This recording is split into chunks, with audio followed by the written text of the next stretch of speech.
আসসালামু আলাইকুম রহমতুল্লাহ। প্রিয় দেশবাসী, এই যে আমাদের মাঝে দেশে দীর্ঘ 17 বছর পরে ফেরত আসলেন দেশনায়ক তারেক রহমান। উনি আমাদেরকে একটি কথাই বলে থাকেন, পরিকল্পনা করে দেশকে এগিয়ে নিয়ে যেতে চান এবং পরিকল্পনার মাধ্যমে দেশকে এগিয়ে নিয়ে যাবে, দেশের মানুষকে এগিয়ে নিয়ে যাবে, দেশকে একটি সমৃদ্ধশীল বাংলাদেশ গড়ে তুলবে।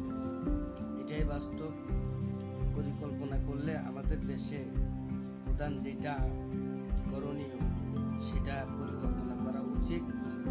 আমাদের উৎপাদন বাড়ানো উচিত এবং সেটা বাড়ানো সম্ভব। সেটা বাড়াবার মতো প্লেস আছে, সেটা বাড়াবার মতো জায়গা আছে। উদ্যোগ নিলে সেটা হওয়া সম্ভব অবশ্যই।